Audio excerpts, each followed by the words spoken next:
গল্পের চিলেকোঠায় আপনাদের সকলকে স্বাগতম। গল্পের চিলেকোঠা এমন একটা জায়গা যেখানে প্রতিবার খুলে যায় নতুন একটা গল্পের দরজা। আজকের গল্প এক অদ্ভুত, রহস্যময় ও ভয়ঙ্কর অভিজ্ঞতার। নাম তার হ্যালুসিনেশন। তাহলে চলুন আলো অন্ধকারের সেই পথে আমরা পা বাড়াই। ডক্টর, আমি কি বেঁচে আছি? প্রশ্নটা শুনে ডাক্তারবাবুর ভুরুতে সামান্য ভাঁজ পড়ল। মাথার উপরে একটা টিমটিমে আলো জ্বলছে, তাতে সামনের মানুষটাকে স্পষ্ট দেখতে না পেলেও তার অস্পষ্ট ছায়া ছায়া অবয়ব বোঝা যাচ্ছিল। নাকের উপর ভারী চশমার কাচ ওই আধা আলো আধা অন্ধকারেই চকচক করে উঠছে। মুখের চাপদারির জঙ্গল বুঝতেও অসুবিধে হচ্ছিল না। মনস্তত্ত্ববিদের ঘর যেমন হয়, এই ঘরটাও তেমনই। আলোর চেয়ে অন্ধকারই বেশি। ডাক্তারবাবু টেবিলের ওই প্রান্তে বসে আছেন আর রোগী এই প্রান্তে।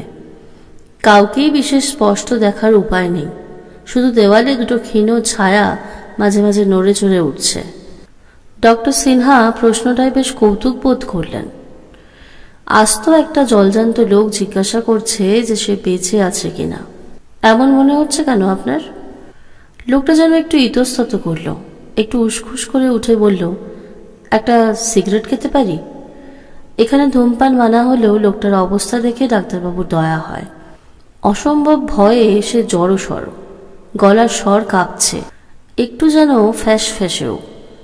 নিশ্চয়ই। সে কাঁপা কাঁপা হাতে সিগারেট ধরালো, হাত দুটোও থরথর করে কাঁপছে। লাইটার জ্বালাতেই ডাক্তারবাবু তার চোখ দুটো এক ঝলক দেখতে পেলেন। কালো কুচকুচে চোখ, যেন অন্ধকার জমে আছে চোখে। একবারের জন্য যেন মনে হলো লোকটা চোখের মণিটাই নেই। মুহূর্তের জন্য হলেও চমকে উঠেছেন তিনি, পর মুহূর্তেই সামলে নিয়েছেন। না, হয়তো লাইটারের সামান্য আলোয় তার চোখের ভুল হয়েছে। একটা স্বাভাবিক মানুষের চোখ এমন হতেই পারে না। একেই বলে ইলিউশন। লোকটা সিগারেটে উত্তেজিত কয়েকটা টান মেরে যেন একটু শান্ত হয়, বলে, ডক্টর, আপনি একটু দেওয়ালের দিকে তাকাবেন প্লিজ। এমন উদ্ভট আবদারে তিনি অবাক ও বিরক্ত দুই হলেন, কিন্তু মনস্তত্ত্ববিদের ছুটে যাওয়ার উপায় নেই। কেন? সে ফিসফিস করে বলে, দেখুন তো, দেওয়ালে কটা ছায়া দেখা যাচ্ছে। আপনি নিজেই তো দেখে নিতে পারেন।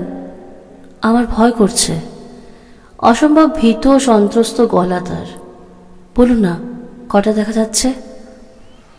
তিনি আরও অবাক। সে কি, কটা আবার দেখা যাবে? দুজন আছি তাই দুটোই দেখা যাচ্ছে। তিনটে নয় তো? তিনটে? তিনটে কেন থাকবে? লোকটা স্বস্তির নিঃশ্বাস ফেলে। থ্যাঙ্কস, তাহলে তিনটে নেই। এবার বোধ হয় ডক্টর সিনহা ভদ্রলোকের বিষয়ে কৌতূহল বোধ করলেন। লোকটার হাবভাব কেমন যেন উদ্ভট। 30 বছরের ক্যারিয়ারে অনেক উদ্ভট রোগীর দেখা তিনি পেয়েছেন, কিন্তু এমন রোগী দেখেননি। ওকে একটু গুছিয়ে নেওয়ার সময় দিলেন। তারপর আলতো গলা খাকারি দিয়ে বলেন, কি হয়েছে আপনার? কি সমস্যা? বলবো। সে আস্তে আস্তে বলে, বলবো বলেই তো এসেছি, কিন্তু সমস্যাটা অন্য জায়গায়।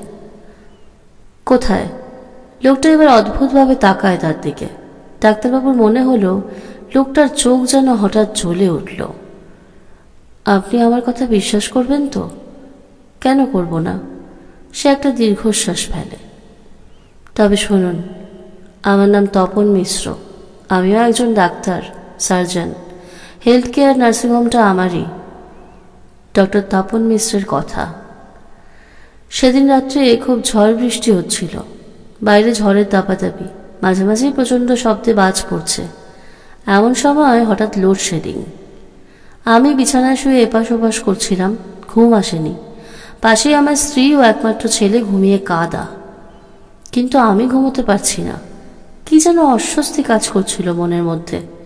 আমার বেডরুমের জানলার কাছে মাঝে মধ্যেই বিদ্যুতের নীল আলো ঝলসে ঝলসে উঠছে। বাইরে যেন একটা নীল কুয়াশা কখন আস্তে আস্তে সে জমাট বাঁধছিল। বৃষ্টির জলটাকেও যেন নীল মনে হয়। ঘরে একটা মোমবাতি জ্বলছিল, তখন সেটারও প্রায় ফুরিয়ে আসার সময় হয়েছে। নীল শিখাটা ক্রমাগত ছোট হয়ে আসছে।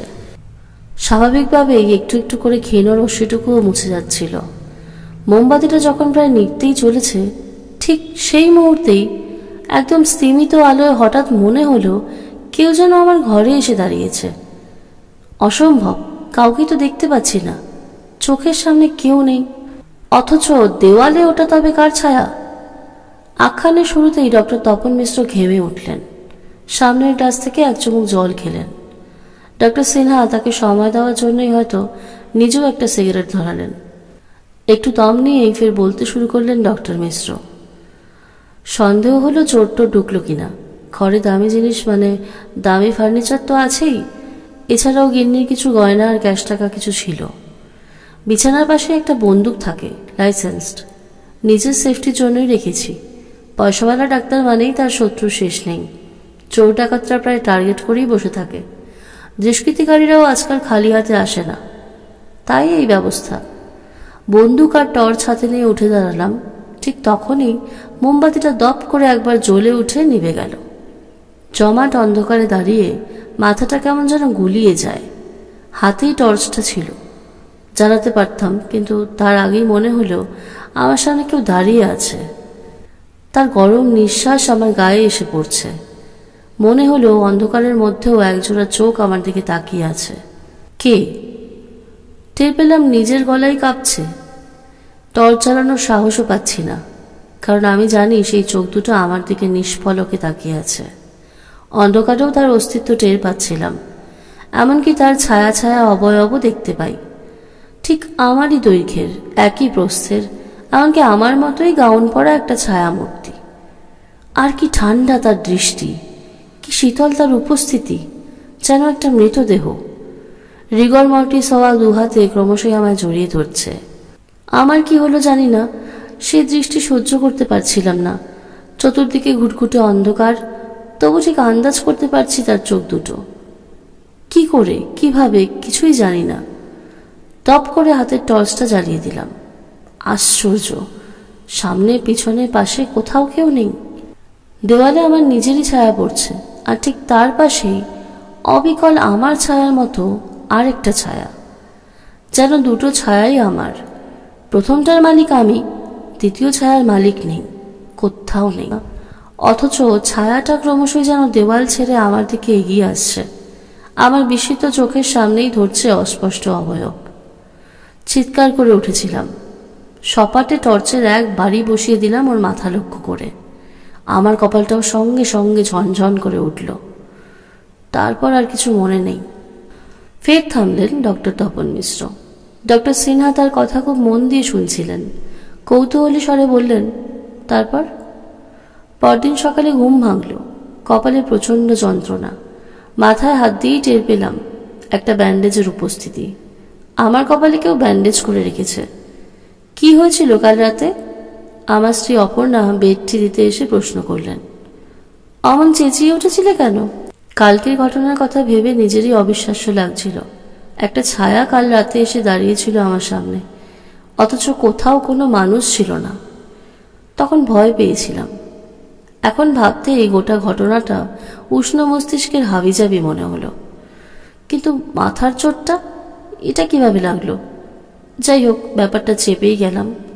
স্ত্রীকে বললাম রাত্রে উঠতে গিয়ে অন্ধকারে হোঁচট খেয়ে পড়ে এই বিপত্তি। স্ত্রী আমার দিকে অদ্ভুত দৃষ্টিতে তাকিয়েছেন। তোমার হাতে তো টর্চ ছিল, চালাওনি কেন? প্রশ্নটাকে কোনো মতে এড়িয়ে যাই। ভাবলাম ওটা দুঃস্বপ্ন, ভুলে যাওয়াই ভালো। তখন কে জানতো যে দুঃস্বপ্নটা এখনো শেষ হয়নি, সবে শুরু হলো। সেদিন গোটা দিনটাই যেন একের পর এক দুঃসংবাদ নিয়ে আমার জন্য অপেক্ষা করছিল। আগের দিন এক পেশেন্টের গলস্টোন অপারেশন হয়েছিল। রাত্রেও দেখেছি সে ঠিক আছে, সামান্য ব্রিদিং প্রবলেম ছাড়া আর কিছু প্রবলেম ছিল না। অথচ নার্সিংহোমে ঢুকতে না ঢুকতেই সেই রোগীর আত্মীয়রা আমার উপর প্রায় চড়াও হলো। লোকটা মারা গেছে। আমি তখনও বুঝে উঠতে পারিনি যে সে মারা গেল কি করে। কালও তো বেঁচে ছিল, অপারেশন সাকসেসফুল। তবে মৃত মানুষটির আত্মীয় স্বজনেরা আমায় ঘিরে প্রায় তাণ্ডব করছিল। সিকিউরিটি গার্ডরা ছুটে এসে কোনো মতে উদ্ধার করল। মাথায় তখনও কিছুই স্পষ্টভাবে ঢুকছে না। তাড়াতাড়ি নিজের কেবিনে ঢুকে নাইট শিফটের ডাক্তারদের আর মেট্রনকে ডেকে পাঠাই। লোকটার মৃত্যুর কারণ জানা দরকার। অক্সিজেন ডেফিসিয়েন্সি স্যার, নাইট শিফটের ডাক্তার মাথা নিচু করে জানায়। অক্সিজেন মাস্ক খুলে নেওয়ার পরই লোকটা মারা যায়। কি আশ্চর্য! অক্সিজেন মাস্ক খোলা হলো কেন? রাগে প্রায় কাণ্ডহীনের মতোই চেঁচিয়ে উঠি। যখন দেখা যাচ্ছিল যে ব্রিদিং ট্রাভেল সামান্য হলেও হচ্ছে, তখন মাস্ক খুলতে তোমাদের কে বলেছিল? আপনিই বলেছিলেন স্যার। ও আমার দিকে তাকায়। ওটা অপারেশন থিয়েটারের অক্সিজেন সিলিন্ডার ছিল। আপনিই বলেছিলেন রিপ্লেস করতে। রিপ্লেস করতে বলেছিলাম, একেবারে খুলে দিতে তো বলিনি। নতুন কোনো ভরা সিলিন্ডার ছিল না অ্যাট দ্যাট মোমেন্ট। ডাক্তারটি আরও নম্র। আপনাকে আমিই জানিয়েছিলাম যে নতুন সিলিন্ডার এসে পৌঁছাতে মিনিট 10 লাগবে। সিলিন্ডার না এসে পৌঁছানো অবধি পেশেন্টের অক্সিজেন রিপ্লেস করবো কিনা। কিন্তু আপনার আরেকটা আর্জেন্ট অপারেশন ছিল, ওটি সিলিন্ডারটা দরকার ছিল, তাই আপনিই অর্ডার করেছিলেন ওটি সিলিন্ডারটা ফেরত আনতে। কি বলতে চাইও? লোকটার মৃত্যুর জন্য আমিই দায়ী? অপারেশন থিয়েটারে অক্সিজেন সিলিন্ডারের উপস্থিতিটা বেশি জরুরি। 10 মিনিট পরেই তো নতুন অক্সিজেন চলে আসতো।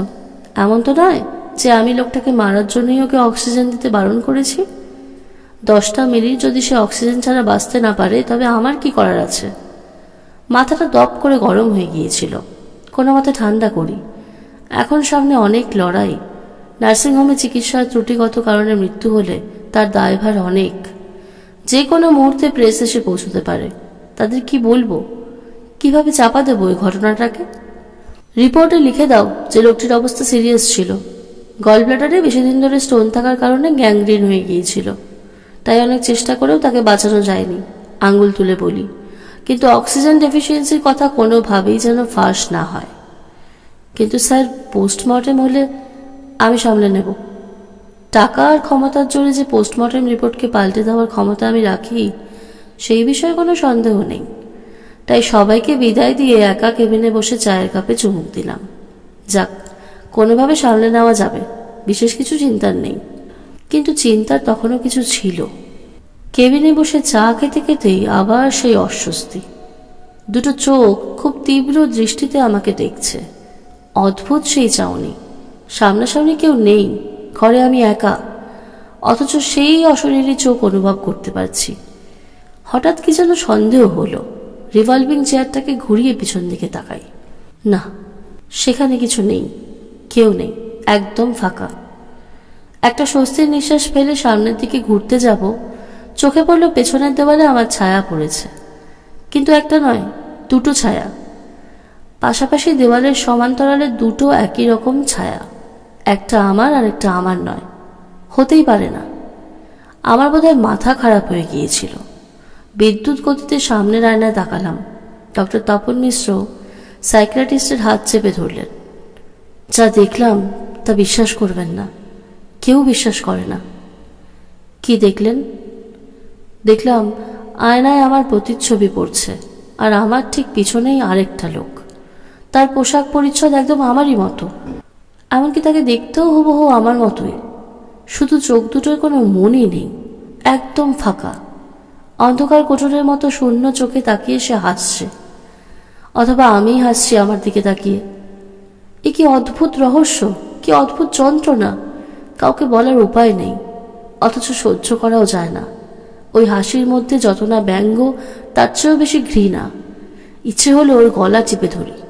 আমি ডাক্তার, কাউকে খুন করা আমার পেশা নয়, কিন্তু ওই মুহূর্তে আমি পাগল হয়ে যাচ্ছিলাম। ছায়াটার গলা টিপে ধরতেই মনে হলো লোহার মতো মজবুত দুটো হাত আমারও গলা সাপটে ধরেছে। শ্বাস বন্ধ হয়ে আসছে, চোখে অন্ধকার দেখছি। অক্সিজেন, একটু অক্সিজেন। এ কি স্যার, কি করছেন, কি করছেন?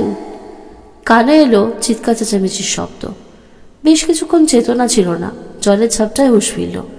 চোখ মেলতেই প্রথম নজরে আসে মেট্রনের মুখ। সে উদ্বিগ্ন, জানতে চায়, স্যার, আপনি নিজেই নিজের গলা অমন ভয়ানকভাবে টিপে ধরেছিলেন কেন? আবার একটু থামলেন ডক্টর মিশ্র। কি যেন একটু ভেবে নিয়ে ফের বলতে শুরু করেছেন। আমি বুঝতে পারছিলাম না যে কি করব, তবে এইটুকু বুঝেছিলাম যে ওকে আক্রমণ করতে গেলে সে আঘাত আমার ওপরেই পড়ছে।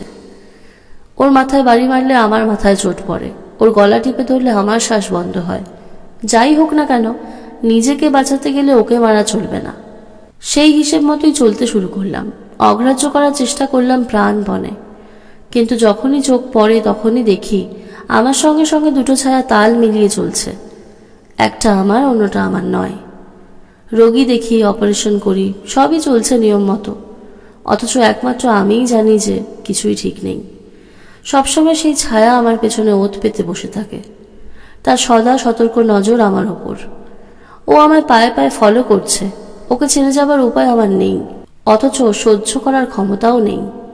সবসময় ভয়ে সিটিয়ে থাকি, যদি কেউ ওকে দেখে ফেলে, যদি জানতে চায়, ডক্টর মিশ্র আপনার দুটো ছায়া পড়ছে কেন? এর মধ্যে আরেকটা ঝামেলা এসে ঘাড়ে পড়ল। একটি বছর 10-এর বাচ্চা ছেলে হার্টের সমস্যা নিয়ে নার্সিংহোমে এসে ভর্তি হয়েছিল। হার্ট রিপ্লেসমেন্ট করাতে হবে। ছেলেটির ভারী মিষ্টি চেহারা, ডাক্তার, নার্স, ওয়ার্ড বয় সকলেই তাকে পছন্দ করে। কিন্তু শুধু পছন্দ করলে তো চলবে না, তার বাবার অপারেশন করানোর পয়সা নেই। সে খালি কাঁদে আর আমার পায়ে ধরে, ডাক্তারবাবু আমার ছেলেটা যে দিন দিন নেতিয়ে পড়ছে, ওর অপারেশনটা করে দিন, আমি আপনার কেনা গোলাম হয়ে থাকবো। আচ্ছা মুশকিল, লোকটাকে বোঝানোই যায় না যে আমার পায়ে ধরলে ওর ছেলে সুস্থ হবে না, ইমিডিয়েটলি সার্জারি করতে হবে। প্রয়োজন মতো হার্টও পাওয়া গেছে, কিন্তু সার্জারির ফি জমা না দিলে অপারেশন হবে কি করে? সে কথা বলতেই সে ফের কেঁদে ফেলেছে। আমি গরিব মানুষ, অত টাকা একসঙ্গে কোথায় পাবো? আপনি অপারেশনটা করে দিন, আমি একটু একটু করে সব টাকা শোধ করে দেব। আমার মাথা ফের গরম হয়ে যায়। মামাবাড়ির আবদার পেয়েছে, চিকিৎসা করানোর সময় নাম করা ঝা চকচকে নার্সিংহোম, আর টাকা দেওয়ার বেলা দাতব্য হাসপাতাল। কি ভাবে কি এরা? এত আধুনিক যন্ত্রপাতি, এত নামি দামি ডাক্তার, এত মেইনটেনেন্স, উন্নত পরিষেবা, এসব কি হাওয়া থেকে আসে? ভাবছিলাম কেবিন থেকে লোকটাকে ঘাড় ধরে বের করে দিই, কিন্তু পারলাম না। সামনে রান্নায় চোখ পড়তেই দেখি অন্য আমিটা ঠিক আমার পিছনেই এসে দাঁড়িয়েছে। ওর চোখের অন্ধকার কোটর থেকে যেন আগুন ঝরে পড়ছিল। আমি কি ভাবছি তাও জানতে পেরেছে, বুঝতে পেরেছে। ভয় করছিল, ভীষণ ভয় করছিল। আমি পালাতে চাইছিলাম, ওর কাছ থেকে নিষ্কৃতি চাইছিলাম। একটা মানুষ যে আমার মতোই দেখতে, যে আমার ভিতরে সমস্ত কথা, সমস্ত অভিসন্ধি জেনে ফেলছে, তাকে সহ্য করা বড় কঠিন। স্যার, যখন ভাবছি ছেলেটার বাবাকে কি বলে বিদায় দেব, ঠিক তখনই এক জুনিয়র ডাক্তার হুড়মুড় করে এসে ঢুকলো আমার ঘরে। তার হাবে ভাবে আশঙ্কা। স্যার, 304-এর পেশেন্ট কোলাপস করেছে, প্লিজ ইমিডিয়েটলি আসুন। 304 মানে সেই বাচ্চা ছেলেটা। ওর বাবাও দেখলাম কথাটা শুনেই বিদ্যুৎ গতিতে উঠে দাঁড়ালো। কথাটার অর্থ সেও বুঝেছে। মাত্র 15 মিনিট সময় দিয়েছিল বাচ্চাটা। ওর জীবনী শক্তি শেষ হয়ে গিয়েছিল আগেই। খাবি খেতে খেতে একসময় সে নিথর হয়ে গেল। আমি শুধু দেখলাম ওর নীল হয়ে যাওয়া ঠোঁট। শেষ মুহূর্তে বোধহয় কিছু বলতে চেয়েছিল। ওর বাবা তখন পাথর, প্রয়োজনীয় টাকা জমা না দিলে যে সন্তানের লাশটা পাওয়া যাবে না, সেটা বারবার বুঝিয়ে দেওয়া হলো। কিন্তু লোকটা যেন কিছুই বোঝে না। হাবা কালার মতো কিছুক্ষণ চুপ করে থাকলো, তারপর হঠাৎই চোখ তুলে তাকালো আমার দিকে। আমি দেখলাম ওর চোখ দুটো নেই, তার জায়গায় দুটো বিভৎস শূন্য কোটর আমার দিকে তাকিয়ে বিভৎস অট্ট হাসি আসছে। আশপাশের ওয়ার্ড বয়, সিস্টার, ডাক্তাররাও আমার দিকে এক দৃষ্টিতে তাকিয়েছিল। কিন্তু বিশ্বাস করুন, তাদের কারোর চোখের মনে ছিল না। সবার চোখে শুধু জমাট অন্ধকার, যেন ওদের চোখ কেউ খুবলে তুলে নিয়েছে, অবিকল অন্য আমিটার মতো। আমি পালিয়ে আসি, ওই শূন্য চোখ আমার কাছে বিভীষিকা। সেদিনও খুব বৃষ্টি হচ্ছিল। আমার গাড়ি কোথায় ছিল কে জানে, চাবিটাও দৌড়াতে গিয়ে পড়ে গেল। গাড়ি ছাড়াই আমি পাগলের মতো রাস্তার উপর দিয়ে দৌড়চ্ছি। পালাতেই হবে ওই বিভৎস চোখের কাছ থেকে। রাস্তায় তখন অনেক মানুষের ভিড়। আমার চতুর্দিকে ওয়াটারপ্রুফে ঢাকা অনেকগুলো মুখ ঘুরে বেড়াচ্ছে। ছাতা মাথায় দিয়ে বাচ্চা ছেলেমেয়েরা হেঁটে যাচ্ছে। তার মধ্যে দিয়ে জনস্রোত ভেঙে কোন ঠিকানায় দৌড়চ্ছিলাম কে জানে। অঝোর ধারায় বৃষ্টি পড়ে যাচ্ছে। ভিজে যাচ্ছিলাম, তবু থামিনি। থামবো কেন? আমি অবধারিতভাবেই জানতাম ওই ওয়াটারপ্রুফগুলোর অন্ধকারে বা ছাতার তলায় যে মুখগুলো লুকিয়ে আছে, তার একটারও চোখ নেই। আমি জানতাম, একদম নিশ্চিতভাবেই জানতাম। দৌড়তে দৌড়তে যখন বাড়ি ফিরলাম, তখন রাত হয়ে গেছে। নিজের বাড়িটাকে দূর থেকে দেখে বড় কান্না পেয়ে গেল। ওই তো আমার শান্তির আশ্রয়, ওইখানে আমার স্ত্রী আছে, আমার সন্তান আছে। আমার বেঁচে থাকার অন্যতম কারণ আমার পরিবার এখানে থাকে। আজ থেকে আর নার্সিংহোম নয়, অন্য কোথাও নয়, পার্টি নয়, পেশেন্ট নয়। আমি শুধু আমার পরিবারের সঙ্গে সময় কাটাবো। পিকনিক করব, বেড়াতে যাব, শপিং মলে শপিং করব, বাবাইকে কিনে দেব তার মন মতো খেলনা, অপর্ণাকে পছন্দ মতো শাড়ি। দরজায় সজোরে নক করি। এই মুহূর্তে ভালোবাসার মানুষদের উষ্ণতা খুব প্রয়োজন। ভালোবাসার কাছে আসতে পারে না অন্ধকার চোখেরা। প্রিয় মানুষদের সান্নিধ্যে তারা করে না দুঃস্বপ্নরা। আমি নিরাপদ বোধ করছিলাম, ভীষণ ভীষণ নিরাপদ। আর কেউ আমাকে ভয় দেখাতে পারবে না, আর দৌড় করাতে পারবে না। অনেকক্ষণ ধরে নক করার পর দরজা খুলল বাবাই, আমার একমাত্র সন্তান। সঙ্গে সঙ্গে জাপটে ধরে ওর ছোট্ট বুকে মুখ গুজে দিয়েছি। আহ, কি শান্তি, কি উষ্ণতা। বাবা, এত তাড়াতাড়ি ফিরলে যে? বাবাই প্রশ্ন করল। তোমার গাড়ি কোথায়? আমি প্রশ্নের উত্তর দেওয়ার জন্য মুখ তুলে ওর দিকে তাকাই। ঠিক তখনই কাছেই প্রচণ্ড শব্দে একটা বাজ পড়ল। তার নীল আলোয় স্পষ্ট দেখলাম বাবাইয়ের চোখ দুটো নেই, একদম ফাঁকা, অন্ধকার জানলার মতো। ডক্টর তপন মিশ্র বলতে বলতেই বুক ফাটা কান্নায় ভেঙে পড়েছেন। ডক্টর সিনহার হাত ধরে বললেন, বিশ্বাস করুন ডক্টর, আমি আর পারছিলাম না। আমার জীবনে এমন একটা রহস্য এসে পড়েছে যার হাত থেকে নিষ্কৃতি নেই, যাকে আমি প্রত্যেক মুহূর্তে সঙ্গে নিয়ে হাঁটছি। কখনো সে আমার ছায়ায় দেখা দেয়, কখনো অন্যের মধ্যে, কখনো আয়নায় দাঁড়িয়ে হাসে, কখনো নানা রূপ ধরে ঘুরে। আমি পাগল হয়ে যাচ্ছিলাম, নিজেকে ঘরবন্দি করে ফেলেছিলাম। একটা অস্বাভাবিক জীবনে কোনো মতে বেঁচে আছি। টের পাচ্ছিলাম একটু একটু করে মানসিক ভারসাম্য হারাচ্ছি। হসপিটালে যেতেও ভয় করছিল, ওরা আমার দিকে আবার ওইভাবে তাকাবে। তাই আজ বিকেলে, ডাক্তার সিনহা মন দিয়ে শুনছিলেন, আজ বিকেলে কি? আজ বিকেলে ঠিক করলাম যে এভাবে বেঁচে থাকার কোনো মানে হয় না। অন্য আমিটাকে মারার একমাত্র উপায় যদি আমি নিজেই মরে যাই। ডক্টর মিশ্র মুখ মুছলেন। তাই আজ আমি। তার কথায় বাধা দিলেন ডক্টর সিনহা। বুঝেছি, আপনার সমস্যা খুব গুরুতর নয়। আসলে এটা হ্যালুসিনেশনের প্রবলেম। চিন্তা করবেন না, সেরে যাবে। শুধু কিছুদিন ট্রিটমেন্ট দরকার। টিমে বাতিটার পাশেই একটা বড় আলো থাকে। রোগীরা সবসময় অন্ধকার পছন্দ করে বলেই বড় আলোটা জ্বালান না তিনি। এবার প্রেসক্রিপশন লেখার জন্য বড় আলোটার দরকার পড়ল, কিন্তু আলোটা জ্বালিয়েই চিৎকার করে উঠলেন ডক্টর সিনহা। সব যেখানে থাকার আছে। দেওয়ালে দুটো ছায়া তখনও মুখোমুখি বসে আছে। তপন মিস্টার ধরানো সিগারেটটাও তখনও জ্বলছে, কিন্তু শূন্যে, আর কেউ নেই। ডক্টর সিনহা অজ্ঞান হয়ে যাবার ঠিক আগের মুহূর্তে শুনতে পেলেন কি যেন ফ্যাঁসফ্যাঁসে স্বরে বলল, ডক্টর, আমি কি বেঁচে আছি?